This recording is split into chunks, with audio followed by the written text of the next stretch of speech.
하나님의 전에 나와 예배하는 여러분들, 그리고 영상으로 예배하는 하늘가족 모두에게 예수 그리스도의 탄생의 사랑, 생명, 희망의 빛이 가득하기를 소망합니다. 특별히 올 한 해 굉장히 우리가 어둡고 힘들고 또 암울하게 지내왔습니다. 코로나로 인해서 굉장히 힘든 한 해를 지내왔는데, 특별히 한 해를 마무리하는 12월 예수 탄생의 기쁨이 여러분들에게 함께하기를 소망합니다. 오늘은 요셉에 대해서 말씀을 나누도록 그렇게 하겠습니다. 자, 먼저 지난주에 예수님 탄생 이야기 다시 요약해 드리도록 그렇게 하겠습니다. 마리아에게 수태고지 천사의 소식이 전해졌습니다. 마리아가 당황할 수밖에 없었겠죠. 임신을 하고 나니까 참 믿음으로 물론 받아들였지만은 인간적으로 왜 참 이런저런 생각이 없었겠습니까? 그런데 친족 가운데 엘리사벳이라고 하는 분의 소식이 전해져요. 그분은 나이가 많아요. 그리고 아이를 가질 수 없는 여인이었어요. 근데 하나님께서 은혜를 베푸셔가지고 그분이 자녀를 가진 거예요. 그래서 마리아가 상담도 하고 또 함께 이 일을 어떻게 해야 될까 위로도 얻기 위해서 친족 엘리사벳이 살고 있는 아인 카렘으로 임신 3개월째 되던 그달에 방문을 했습니다. 이제 그곳에 마리아가 가서 함께 위로도 얻고 상담도 하면서, 그렇구나, 하나님의 능력이라면 능치 못할 일이 없느니라, 할렐루야, 확신을 갖게 된 줄로 믿습니다. 요셉이요, 이 소식을 듣고 걱정이 돼서 이 아인 카렘으로 달려왔어요. 달려와서 함께 있는데 바로 천사가 요셉에게 나타나서 수태거지 사실을 알려주게 돼요. 그래서 요셉은 모든 것 다 하나님의 뜻으로 받아들이고 이제 마리아를 위로하고 이제 안정시켜 주는 거죠. 임신 그 안정기간이 지나자 요셉이 마리아를 데리고 마리아가 살던 나자렛으로 돌아오게 됩니다. 그곳에 돌아와서 결혼을 하고 함께 살게 되는데, 이제 9개월 되던 달에 호적 명령이 떨어집니다. 그래서 요셉의 고향 베들레헴으로 호적하러 가게 됩니다. 그때가 9개월째예요. 만삭된 때예요. 그러니까 바쁜 걸음으로 못 가겠죠. 천천히 갈 수밖에 없지 않겠어요? 베들레헴 도착해 보니까 방이 하나도 없어요. 먼저 온 사람들이 다 차지해 버렸어요. 그래서 말구유 빌려서 거기에서 밤을 지새는데, 예수님께서 베들레헴 말구유에 태어나셨습니다. 누일 자리가 없어서 짐승들의 밥그릇인 말구유에 누이시게 됐다고 하는 거죠. 이것이 예수님의 탄생 이야기예요. 여러분들 정리가 되셨으면 아멘. 그러면 여러분, 예수님께서 탄생한 베들레헴에 대해서 우리가 한번 생각을 해보도록 그렇게 하죠. 구약 성경에 베들레헴에 대한 얽힌 이야기들이 많이 있어요. 첫 번째, 야곱이 사랑하던 아내 라헬이 막내를 출산하다가 죽게 되죠. 그래서 야곱이 라헬을 장사 지낸 곳이 바로 베들레헴입니다. 룻기의 배경이 바로 베들레헴 아니에요? 모압 땅으로 떠났다가 패가 망신하고 돌아오지요. 베들레헴에 돌아와서 하나님의 축복을 받게 되죠. 그래서 증손자 누가 태어나느냐? 바로 다윗 왕이 태어나게 돼요. 다윗 왕의 고향이 바로 베들레헴 아니겠습니까? 베들레헴에서 사무엘 선지자가 찾아와서 다윗에게 기름을 붓게 되고, 그래서 다윗은 이스라엘의 왕이 됩니다. 그때부터 베들레헴은 다윗성이라고 이스라엘 사람들이 불렀습니다. 다윗 왕이 죽고 난 다음에 이제 선지자 가운데 굉장히 유명한 미가 선지자가 활동을 했는데 바로 베들레헴에 대해서 예언을 했습니다. 미가서 5장 2절에 나와 있는데요. 베들레헴에 대한 미가 선지자의 예언의 말씀 다 같이 한번 읽어보도록 그렇게 하겠습니다.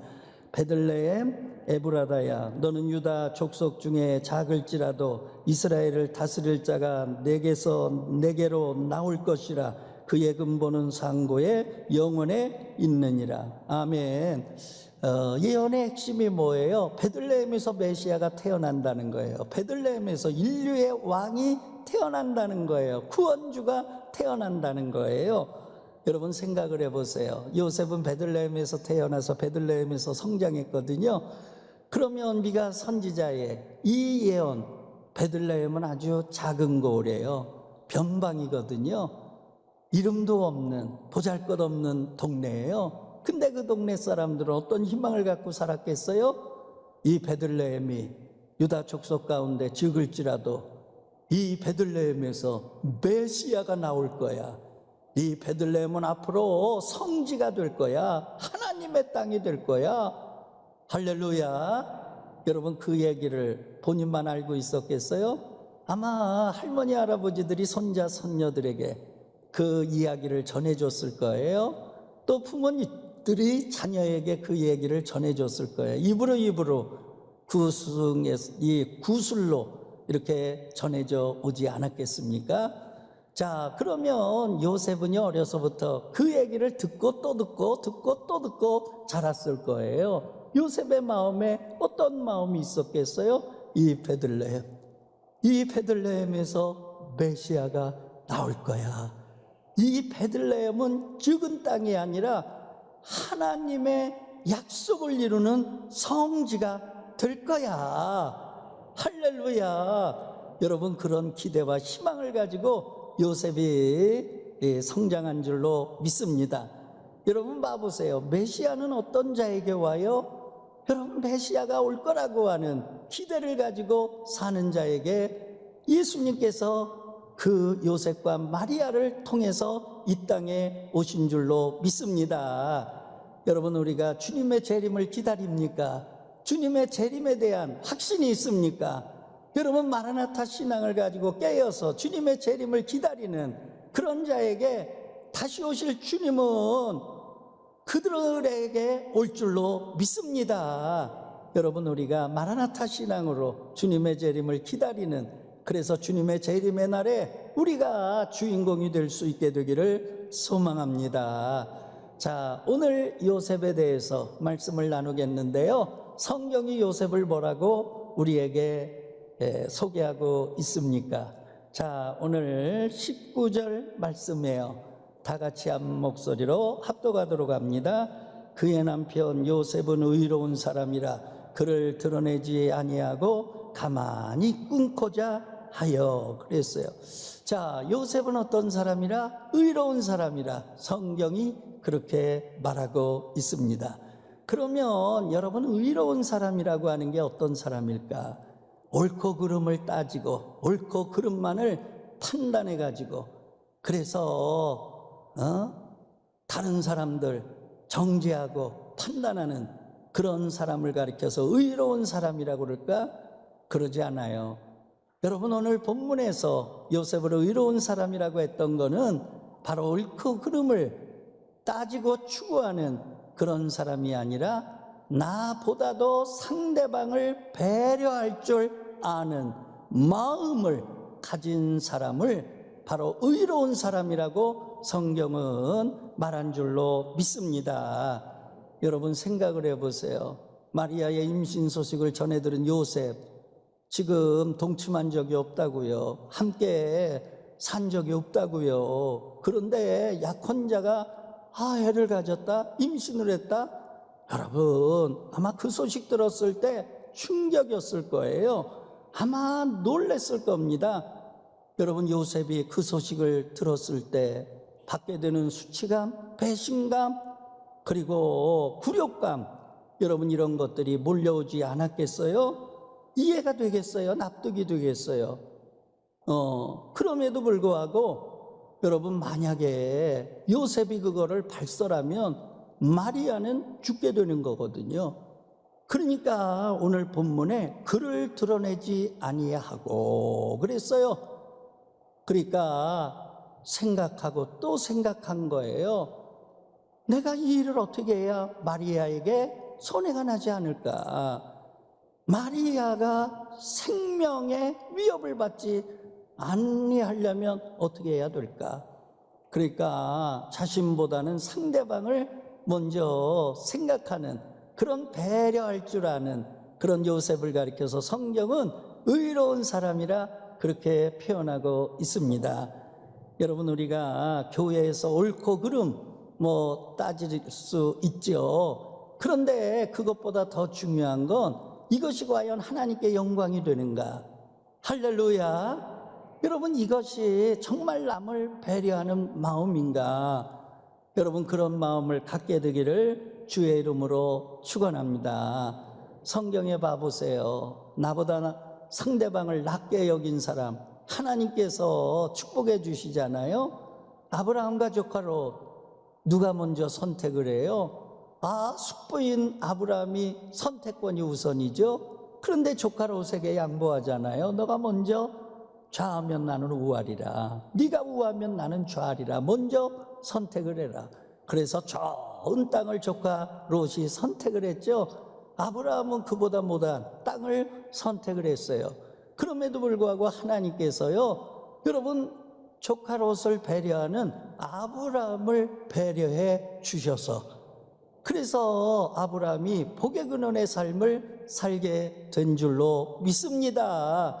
그러므로 우리가 남을 배려하면 하나님이 나를 배려하고, 우리가 남을 이해하면 하나님이 나를 이해하고, 우리가 남을 용서하면 하나님이 나를 먼저 용서하신다고 하는 그런 사실을 우리가 마음에 새기기를 소망합니다.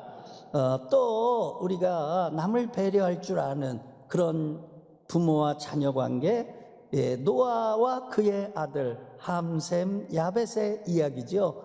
자, 노아 홍수 사건 이후에 새하늘과 새 땅 하나님 주셨죠. 농사를 하는데 농사가 얼마나 잘 되는지 포도 열매를 엄청나게 거둬들였어요. 노아가 포도 농사 거둬들인 거 너무 기뻐가지고 먹고 또 먹고 먹고 또 먹고, 그래가지고요 자기도 모르게 그냥 취해버렸어요. 그러니까 약주 드신 분들 많이 드시면 이게 열이 나는 것 같아요. 그러니까 아마 더우니까 막 자기도 모르게 취했으니까 막 벗고 다 벗어버렸어요. 그래가지고 하체가 다 드러난 거 아니에요?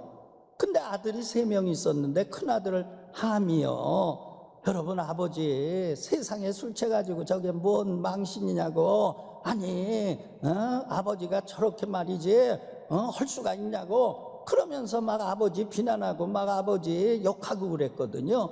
그 이야기를 둘째 셋째가 들었어요. 셈과 야벳이 어떻게 했습니까? 여러분, 달랐어요. 아버지의 허물을 덮어줘야 되겠다. 그래서 이불을 둘이 들고, 그리고 앞으로 가면 아버지의 허물을 볼 수밖에 없어. 그러니까 뒷걸음질해서 그래가지고 아버지의 허물을 안 보고, 그리고 가가지고 그 이불을 덮어드렸어요. 여러분, 그 사건 이후에 어떻게 됐어요? 큰아들 함은요 저주를 받잖아요. 둘째 셋째 아들 셈과 야벳은 하나님의 축복을 받게 돼요. 여러분, 그런 거거든요. 하나님은 심은 대로 거두게 하시는 거예요. 남을 배려하면 하나님이 나를 배려하세요. 남을 이해하면 하나님이 나를 이해하세요. 여러분, 우리 그리스도인들, 일반인들이 보는 부정적 평가가 뭐예요? 이기적이라는 거예요. 자기밖에 모른다는 거예요. 독선적이라는 거예요. 부정적 평가 1위가 그거예요. 크리스찬, 예수 믿는 사람 자기중심적이야, 이기적이야, 자기밖에 몰라, 그런 거거든요. 그런데 여러분, 그거는 온전한 믿음이 아니에요. 참된 믿음이 아니에요. 오늘 봐보세요. 하나님께서 의로운 사람이라고 한 건 뭐냐? 이기적인 사람이 아니라 남을 배려할 줄 아는 사람이죠. 할렐루야. 여러분, 교회에서 신앙생활할 때도 마찬가지예요. 여러분, 나를 중심에 놓으면 여러분 모든 게 다 부닥들이게 된다고요. 그러면 하나님의 공동체는 어떻게 되겠어요? 그러니까 신앙생활할 때 여러분, 우리가 나보다 남을 낮게 여기고 그리고 남을 배려하고 이해할 줄 아는 그런 성숙한 사람들 되시기를 바라고요. 하나님은 그것을 의롭다 여겨주시는 줄로 믿습니다. 두 번째예요. 여러분, 신중했다고 하는 사실이에요. 자, 요셉이 여러분 임신 소식을 전해 듣고 감정적으로 여러분 생각했다고 봐보세요. 그냥 막 속에서 끓어오르는 분노, 여러분 그거 가지고 앞뒤 안 가리고 그냥 동네방네 돌아다니면서 떠들어대고, 여러분 만약에 그렇게 처신했다면 마리아는 죽게 되는 거죠. 자, 그렇게 되면 어떻게 돼요? 하나님의 구원 계획이 막대한 차질을 빚어지지 않겠어요? 하나님의 계획이 여러분 막대하게 지장을 받지 않겠어요? 그래서 요셉은요, 그 일을 어떻게 해결해야 될까? 어떻게 하면 마리아에게 피해가 없을까? 마리아의 생명과 마리아의 명예를 어떻게 지켜줄까? 이거를 어떻게 처리하는 게 하나님께 영광이 될까? 기도하면서 묵상하고 기도하면서 신중하게 대처했던 그런 요셉을 가리켜서 성경은 의로운 사람이라 그렇게 표현한 줄로 믿습니다. 여러분, 우리가 신앙생활하면서 감정을 앞세우면 하나님의 일이 그르쳐지잖아요. 교회가 고통을 당하잖아요. 감정을 앞세우면 인간관계도 다 파괴가 되는 걸 볼 수가 있어요. 그러므로 우리가 성숙한 신앙생활은 매사에 기도하고 묵상하고 그리고 신중하게 대처하는 것, 그래서 하나님께 영광을 돌리는 것, 그것이 의로운 사람이라고 하는 사실 기억하고 우리가 매사에 기도하면서 묵상하면서 공공히 생각하면서 은혜롭게 모든 것들을 처리하는 신중함이 있기를 주의 이름으로 축원합니다. 윈스턴 처칠이라고 하는 영국의 전 수상을 지내신 분이죠. 이분이 굉장히 존경을 받았던 분 아닙니까? 젊은이들하고 대화하는데 어떤 젊은이가 질문해요. 우리 윈스턴 처칠 경처럼 정말 존경받는 그런 인물이 되려면 비결이 뭐예요? 질문을 했어요. 그러니까 처칠 경이 빙그레 웃으면서 비결이요? 없어요.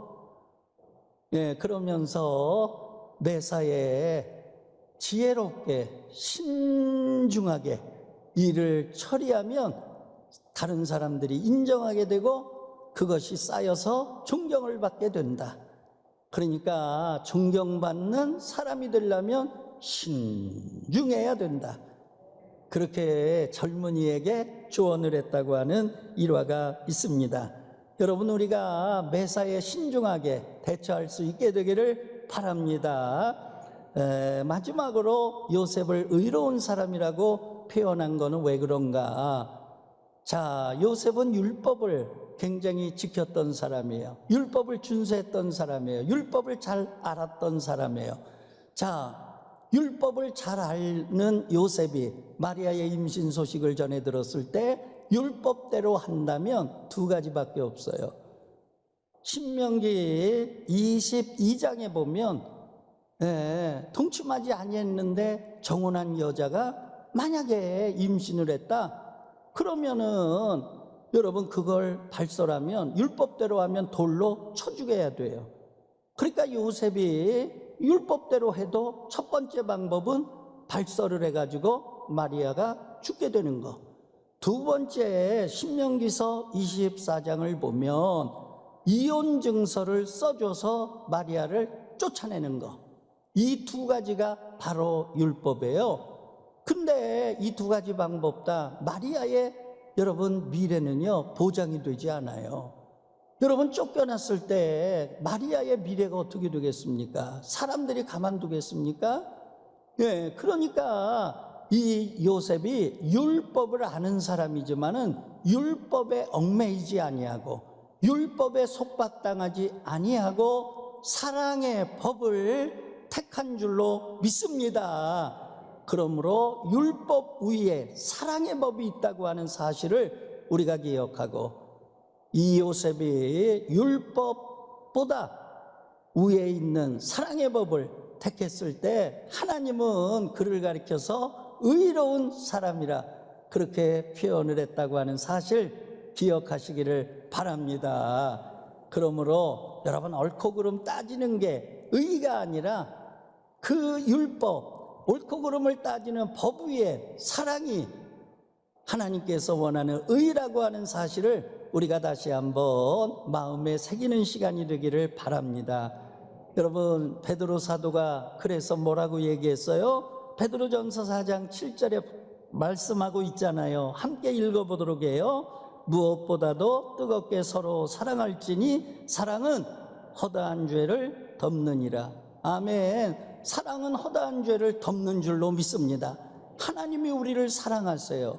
그 사랑이 뭐예요? 우리의 죄와 허물을 덮으신 거예요. 십자가의 보혈로 덮으신 거예요. 우리는 하나님의 사랑을 받은 자인 줄로 믿습니다.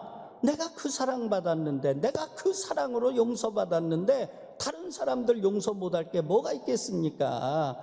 여러분, 십자가의 사랑, 우리가 깨닫고 또 깨닫고 묵상하고 또 묵상하면은요, 여러분, 율법보다는 사랑을 택하게 되는 줄로 믿습니다. 여러분, 그런데 그 사랑은 여러분 뭐예요? 사도 바울이 고린도전서 13장 7절에 우리에게 가르쳐주고 있어요. 다 같이 읽어보도록 합니다. 사랑은 모든 것을 참으며 모든 것을 견디느니라. 아멘. 여러분, 요셉이 이런 사랑을 한 거예요. 모든 것 참아내야지. 내 한 사람이 참아내면 모든 게 다 편안한데, 집안이 편안하고 부모가 편안하고 마리아가 편안하고 동네가 편안할 텐데, 네, 참은 거예요. 견딘 거예요. 할렐루야. 그것이 진정한 사랑이라고 하는 사실을 우리가 기억하고, 여러분, 하나님께서 나를 구원하시기 위하여 얼마나 참으셨습니까? 하나님께서 나를 구원하시기 위하여 얼마나 견디셨습니까? 여러분, 그러므로 우리가 그 사랑 알으니까, 받았으니까, 여러분, 형제간에, 이웃간에, 그리고 다른 사람들의 관계에서 법보다 더 귀한 사랑으로 대할 수 있게 되기를 소망합니다. 그것을 가리켜서 하나님은 의로운 사람이라 그렇게 말씀을 하셨습니다. 결론적으로 말씀드립니다. 율법보다 사랑을 우위에 놓으시기를 바랍니다. 감정보다는 신중함으로 모든 일을 은혜롭게 처리하는 자가 되기를 바랍니다. 나보다는 다른 사람을 먼저 배려할 줄 아는 그런 마음을 가지시기를 바랍니다. 그럴 때 그런 신앙은 바로 온전한 신앙을 이루어 나가고 성숙한 신앙을 이루어 나가고 하나님께서 의롭다 여겨주시는 그런 평가를 받는다고 하는 사실을 우리가 기억하고, 요셉처럼 우리가 나보다는 다른 사람을, 감정보다는 신중함을, 그리고 율법보다는 사랑을 택해서 의로운 사람 되시기를 주의 이름으로 축원합니다.